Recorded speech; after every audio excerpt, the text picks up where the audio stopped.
Welcome to the Self-Help Workshop with your host, John Farr. Episode 38, Stop Chasing Success with Dr. Alok Trivedi.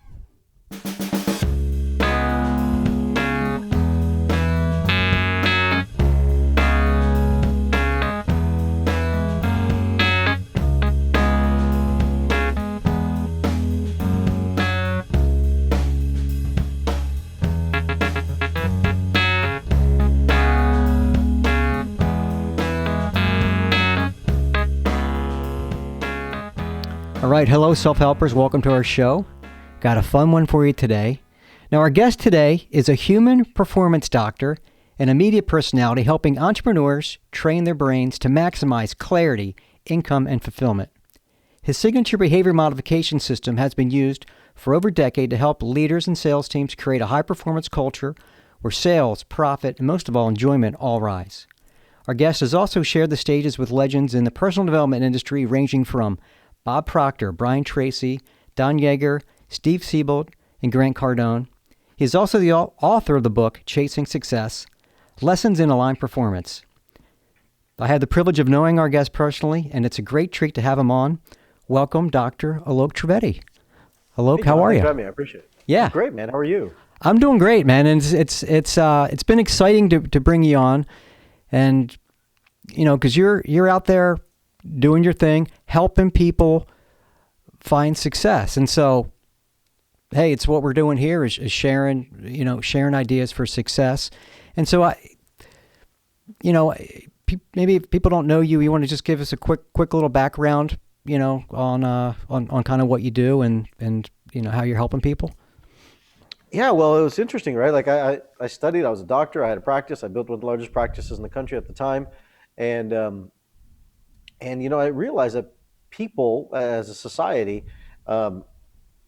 their root ailments weren't really in their physical state. It was actually more in their psychological state. And I started doing more research, and I used to have patients that used to come into my office and say, "Oh, my doc, my back hurts. And I started asking them questions like, why does your back hurt? They're like, "Oh, I don't know. I lifted something. I don't know. It just came out of thin air." And I've been a proponent of curiosity for a long time. And I'd start asking deeper questions. And as you know, John, in this world, right, the greater the question, the greater the clarity of life. Mm-hmm. And so I would ask myself these questions. Why did this person have these ailments? Why did their back hurt? And then I'd start diving into the problems, and I'd start understanding kind of what's really going on. And turns out that the night before, they had an argument with their wife or their husband. And they were discussing money. And then they were discussing relationships and where, they were frustrated. All these emotions started showing up.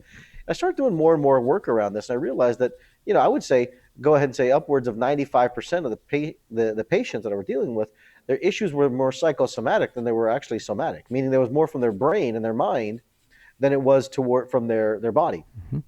And so I kind of got into this world in realizing that it was thinking that was the cause of people's problems. And it was thinking that was going to create the solution behind it. And as I started working more in the mind-body space, then I started realizing that I started getting entrepreneurs into my world. And entrepreneurs were like, wait, you can solve our thinking? You can train us to think like a high-performance thinker? I said, yeah, I can. And I can rewire your thinking to change whatever has been holding you back, to break through it, and not from the old personal development model where you just had to push and keep pushing more, and not put vision boards on a wall and not put fantasies out there and try and dream big and think big and all that stuff. You can actually get what you want out of your life if you rewire your brain correctly and wire it correctly and rewire it from the past that's not correctly for what you want. And there's no such sabotage. There's no limiting belief. It's really just all built on who you are. And based on all that, all of a sudden entrepreneurs came out of the woodworks. And people started getting help. People started getting results, and they would break through barriers. People who were making a couple $100,000 a year started making $1 million a year. Then we had people who were like who were making maybe $100,000 break into $500,000. People who were making no money go out and make $250,000 a year because of that. And all this stuff happened really, really fast. And they're like, how does this work? And it's just kind of taken off from there, John. Honestly, and now it's CEOs, executives, it's sports teams, it's athletes, it's all of that, and it's a fun ride to be able to do this with people. That's amazing. That's some pretty big results you're speaking about right there. Couple $100,000, it's not a bad income. $1 million though, it's 10 times that, and it's all from just, so what changed? So just their thinking. Just their beliefs? It's all about thinking, right? It's all about, if you really look at it, if you look at mental performance, if we think about it, right? We have in our country today, we have a huge mental health issue. And I'm going to go ahead and say it's not a mental health issue, it's a mental performance issue. Because as soon as we say it's a mental health problem, it's now become the disease. It's not a disease, it's just a lack of understanding of how it performs. And the models that we have are built incongruently, and it's going to cause more people in sickness, right? John, you know and I know this, right? We've been around this world Oh, a yeah. long time. Yeah. The reality is that we, in our world today, at the timing of this, it's, hopefully towards a tapering off of the crazy corona world, but it's still there. But suicide, depression, anxiety, all this stuff was up. But here's the problem with that. Entrepreneurs have depression. They call it being frustrated. Entrepreneurs are stuck. They call that entrepreneurs have anxiety. They call it being stuck. They just call it a different name because that class of people want to keep performing, driving, and doing more, whereas the people who are looking for just mental health, so to speak, are lost inside of it. And what they do is they go to programs and platforms that are promoting that they're sick when they're not sick. They just don't understand how to perform. Change the way they perform, and they'll change the way that change the way that they think to rewire it, and their performance and their life will change completely. Okay, so what are the initial steps? I mean, to me it sounds like it's probably an extremely simple process because most things that are that life transformation is they're simple. It's just this like big idea, and if you just do it, it works. And so I'm just assuming, your process is something that's relatively simple. So why don't you just take us through a few of the the steps to rewire yourself for performance? Well, I'll put it simply, but it's not a simple process, right? I can break it down to make it a simple process to make it, it's moving from the zone of desperation. Most people live in desperation and moving them into inspiration. And what I mean by that is this: is living in desperation is living on someone else's platform, and living in inspiration is living in your own platform. So if you're looking at your world and looking at what it's going to take, first thing you got to do is you got to be able to get what I call aim, right? First, people go through the stages of motivation, but it doesn't work. You got to go from motivation to inspiration. Inspiration comes from within when you have true self-value of who you are and what you do. Now, that is a large statement, but the work of it is quite intricate. I'm not going to lie behind that. But first, we've got to have that. Once you have self-value and understand what your true values and cores are, because your identity in that is what really makes it up. Your identity moves you into the state of inspiration. Now, inspiration then moves you into what I call a state of actionalization. It's a term I came up with because there was nothing out there that explained it. Actionalizing your life is taking is taking action from a state of inspiration, right? If you look at it, Abraham Maslow talked in his hierarchy of needs, he said that we have when you actualize your life, you're self-aware. This is true. And a lot of people who believe that they're self-aware call that enlightenment or nirvana. But then they sit and say, well, that's what I'm searching for. But then 20 minutes later, that nirvana's over, and now they've got problems and chaos. So how do we live in a life that's going to keep you inspired, where you're actualized and still taking action? So I created a word because no one else had it. Okay. So I created the word called actionalize, where you actually move in a state of inspiration towards what your desire is, not what the world around you is. Most people are chasing success. That's why I wrote the book called Chasing Success, but missing fulfillment. Sure. And so explain that. Explain want fulfillment, but call it success. So explain that a little bit. Chasing success, like what are they chasing? Are they chasing in something that they think they want? Is that kind of what it is? They're chasing the dopamine high. It's all neurologic. It's a dopamine receptor inside the brain that they constantly go after chasing because it makes them feel good. And it's constantly going after these feel-good hormones that make you say, you know what, I'm successful. I'm successful. Oh, look, you know what? I bought a Louis Vuitton purse because I hit a goal. I'm successful. Now I can't do Louis Vuitton. I got to go to the next big brand and spend more money. That makes me, and our entire industry and our society is built on this culture of let me just go buy more things because that's going to make me feel better about myself. And what we do as a society is we constantly chase the next goal, the next thing. But when you look at it, it's not the next goal that you want to chase. It's the next point of meaning in your mission that you really want to achieve. There's a vast difference in the two. achieving goals or hitting your goals is something that you're going to do that's meant from the outside. Achieving mission markers is from the inside. Mission markers are derived by you internally, and only by you inside of that. No one can tell you what your mission marker is. You look at it. But chasing success makes you feel good on the outside. You get an accolade, you get a pat on the back, you say, hey, good job, John. But it doesn't really drive you towards lasting meaning of inspiration and making a difference in the world. That's why if you look at the most successful entrepreneurs, and I call it successful, I define success as people who are living into their 70s, 80s, 90s and still doing what it is that they love to do because they're so inspired by their work. You look at like a Warren Buffett, you look at people like that who are out in the world, who are making a difference. They haven't stopped. And here's the thing, John, as a doctor, I can tell you the secret to longevity is not just eating right, doing all these other things. The secret to longevity is doing what you love and having inspiration and meaning in your life. And to do that in a platform, that's the ultimate, quote unquote, success that we search for, but that's really fulfillment. Success is external, fulfillment is internal. And to match the two is becoming wealthy. That's what I call it. Excellent. So there was a lot of information in a short period of time.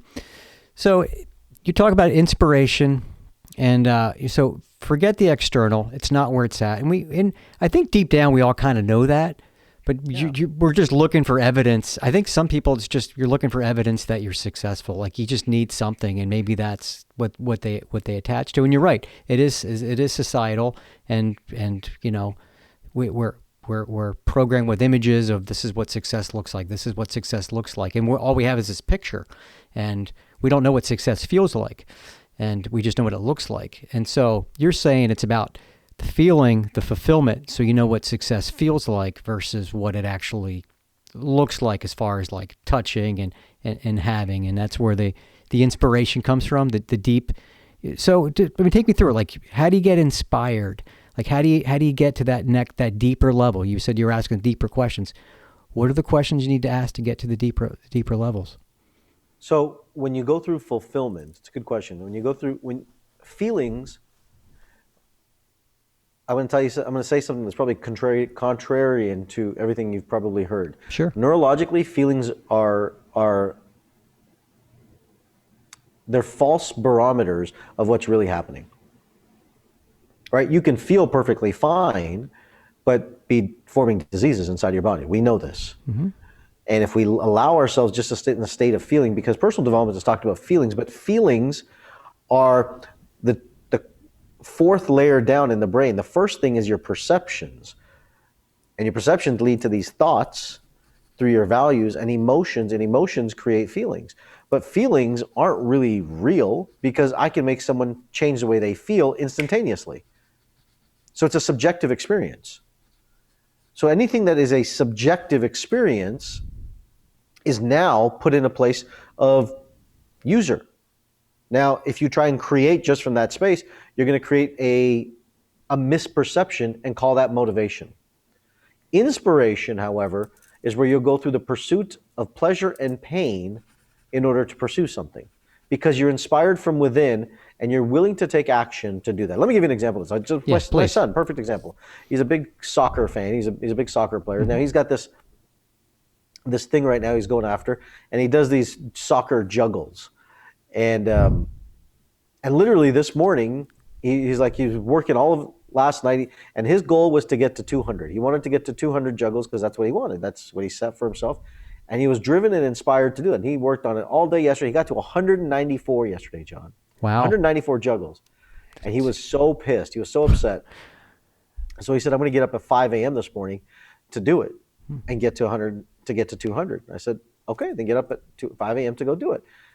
And now he didn't get up at 5, he got up at 6, but he got up in the morning out of bed because he wanted to, not because he had to. Mm-hmm. He got up out of bed because he himself, and he didn't just lightly wake up out of bed, he jumped out of bed in order to do this. And this is the difference. When you're inspired by doing something in your life, you don't get up out of bed, you shoot up out of bed. You want to go do it, you're inspired to do it because you love to do it, right? If I have the opportunity to speak to an audience, like I don't just roll out of bed, like I'm up, let's go. And just like you, John, like you want to go do something. You get a guitar in your hand, I know this. You are in your zone of inspiration. Your creativity is flowing. The blood oxygen goes to the prefrontal cortex. Blood glucose goes there, and your whole brain functions at a whole different level. It's called the higher state of flow, and many people talk about it. Sure. But the neurons are firing at an excitatory state, almost at your alpha level, so that you can function at the highest level. That is the inspired state. And so often we go to events, programs, and things like that that are getting us motivated, but don't teach us the art of inspiration. And I'll say this way, is that there's so many people out there teaching you how to think. I don't teach you how to think. I teach you why you think the way that you do. And when you do, then you become a high performance thinker because of that. Interesting. Yeah, it's good stuff. And there is a lot of, you take a different, so I want you to have on there because you take a different approach. I mean, you say, forget the vision board, forget some of these other things, and you really try to dial it down. And self-reflection is always a key thing. I mean, I don't know how much spiritual stuff that you read, but I've been studying this one spiritual book from the 70s, and they just say, take 5 minutes a day, a few times a day, and really look at the thoughts that you think and why you were thinking them. They said if you can do that, you can change the way you think because you bring an awareness to it. You start reflecting on what you're thinking and you start to change it. So, here's the thing with that, John, right? Like I agree with that, but then why do you think those thoughts? That's the question that nobody asks. Why do you think that way? They think, well, because you had a negative thought that means that, I thought about a negative thing. I must have to change that. No, the question is, why did it happen? Because the brain is not built on our abundance. This is the thing, that the brain isn't built on abundance. The brain is built on survival. So you must have that thought. And if we really take it to a spiritual context, then if everything in the universe is omnipotent, omnipresent, and omniscience, mm-hmm. then how can our thoughts not be accurate to give us feedback to who we are? They have to exist for a reason. And it's our job not just to observe our thoughts, but to understand our thoughts, to use them as feedback for us to learn who we are.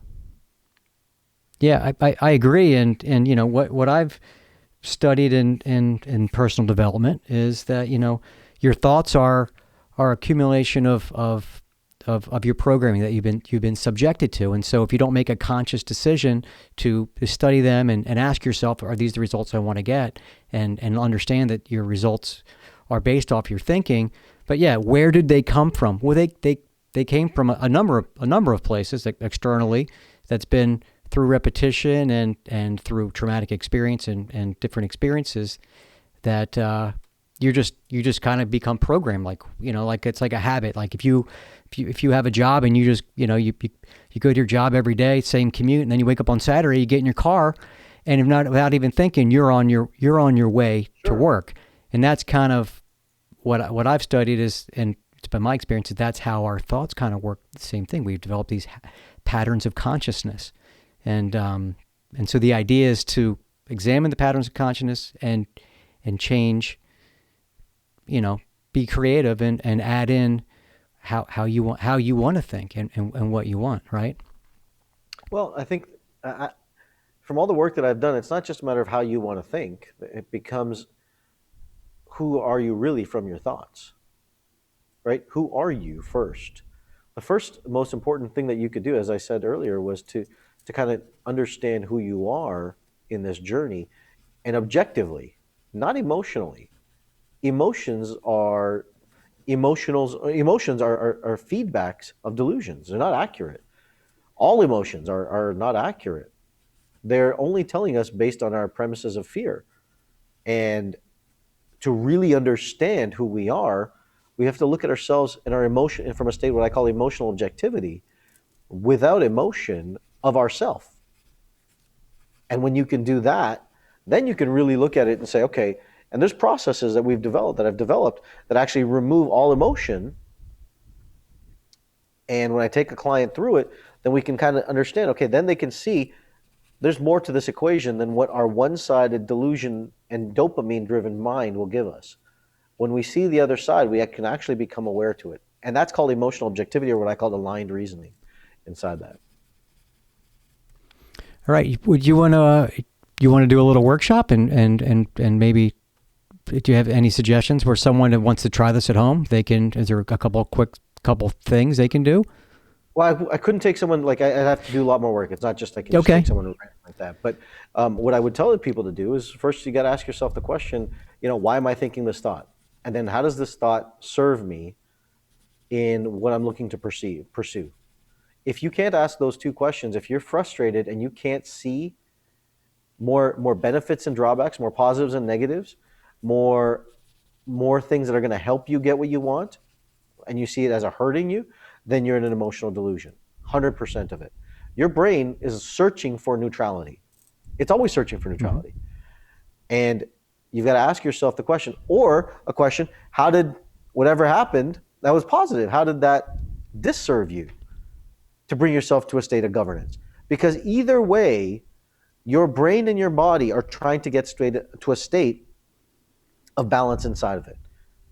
Because the nervous system, which controls all things in your body, is looking, always striving for neutrality inside of it. So you want to make sure that you're asking yourself the right questions. And when you stop and you do, as John said, the self-reflective piece of it, ask yourself, why is this thought coming up and why now? And what is it meant to serve me? And how is it there and why is it there for me? What is it doing in my brain now? And how is this helping me get my body and my mind to a state of balance? Okay, and is it something you think they should write down and journal about, or what are your thoughts there? You can. I think you can. I think when you get good enough at it, you can probably do it on your own. But I don't think you need, like, journaling is a great tool. I don't necessarily always like it because journaling is more emotional versus objectively. Okay, if you just list out what's the drawbacks of your life, or what's the benefits of this, or what you just look at it, then you can just see it with emotional objectivity, not all the emotional, I'll call it psychosis, we put into our emotions, right? Okay. Yeah, and so it's ask yourself these questions and start asking yourself, why am I thinking these thoughts? Right? It's the questions, like you said earlier, the questions, the deeper you go, you get ask different questions, you get different answers, and so yeah. Okay, so that's really that's a great process, and I think, and what I meant earlier is, when I said simplicity, and I'm sure your system is, sure there's steps and there's layers, there's processes, but overall it's got to be somewhat simple. Like we're just rewiring how we think, and it may not be easy. But overall, it's probably fairly simple. Like you ask these, and you build off all these steps. I mean, because this is a pretty simple. Why am I thinking these thoughts? There's nothing. I don't have to take out a credit card. I don't have to drive 15 miles. I don't have to do a thing. Just you don't have to do anything. You can start with that. But then when you really get into the rewiring phase, then you gotta isolate and understand where it started. That's a whole different process, right? But you're completely right. That's why everything I do is about rewiring. My seminars are called Total Rewire. My events are rewiring, because that's what I'm doing. Is I'm taking clients and I'm rewiring their thinking. Literally, they will feel the neurons changing inside. They'll have different tingles inside their brain. People are like, what is going on? Because that's exactly what's happening. Well, that sounds. And so, fun. But you want to make sure that you are, when you really get to the state of rewiring, you understand where it started. And then rewire the pattern from that. It changes the game of how you live. Okay. Well, if this is resonating with our listeners today, and they want to learn more, and maybe I'm a fan of Dr. Alok. I say, hey, go for it. It's I know you can help people, so I wanted to bring you on. And you have such a different perspective. You really do. You really have a different perspective. You're pushing it a little harder, a little deeper. I like that. I like how it's about challenging. So anyway, where can they find you? What's a good place to start? You can just go to rewireyourlife.com, or rewireyourlife.com, or you can go to dralok.net. Either one. All right. And so just tell me some of the results again that people are getting. Like, you said they feel tingling and yeah, well, it depends. Like I've taken people who've had Crohn's disease, and in 26 minutes, healed. I haven't healed it, the body. I just rewired it, and Crohn's is gone. I've taken people who've had, lupus, and in a matter of 45 minutes, rewired it. Lupus is gone. I've taken people who've had anorexia, rewired it, or bulimia, excuse me, and eating disorders, rewired it, gone. I've taken people with thyroid disorders, hundreds of them, rewired it, and it's gone. And because that's our health side of it. Now you look at the business side of it, because people look at it and they look at health separate from economics or business, and it just doesn't work that way, right? One side of the wheel has to have the effect the other side of the wheel. You can't have one side of the wheel that doesn't work right. So if your health isn't right, your economics, your business, your entrepreneurship is going to struggle. If your entrepreneurship and your wiring around your economics is at a play and money isn't play, then you're going to lose that. So that's why when I work with entrepreneurs, it's taken them, people have gone from $200 to $1 million a year. People who are making $50,000 a year start making $300,000 a year. Someone who's been in their business for 21 years, couldn't get past the plateau of 200,000, and in a matter of 6 months went over 350,000. I had one guy who was trying to crack the code on collecting over $200,000 a month. Couldn't do it. And we found the one thing that was holding him back. Took me 40 minutes to rewire that, got rid of it, and the next month he went over 200,000. I have clients who've been bankrupt, who don't believe that they can make any money, rewired their bankruptcy, and start making $20,000, $30,000 a month. It's just, I could go on and on and on about like the crazy stories. It's wild when you stop and look at it. Yeah, and that's amazing that you're able to help so many people do this stuff. And so, listen, it's been great having you on, and so rewireyourlife.com. Go see Dr. Alok Trivedi. I mean, you've heard it. You've heard he's got a process that can help you do it, and also dralok.net. And listen, it's been great to reconnect with you. It's good to see you. You look good. Sure. I appreciate you taking the time. I mean, obviously we could spend 8 hours going through all this stuff, but we're not going to do that today. And because we got programs that people can join up. So I appreciate you giving us the big picture of what you do and how people can begin to rewire themselves, rewire their thinking, and promote with how they can stop chasing success and start finding fulfillment. So there it is. I'm going to end. I love it. Absolutely great. It's great connecting with you too, man. Yeah, I'm going to end on that note. So, the Self-Help Workshop, I'm John Farr, wishing you all the best. Take care.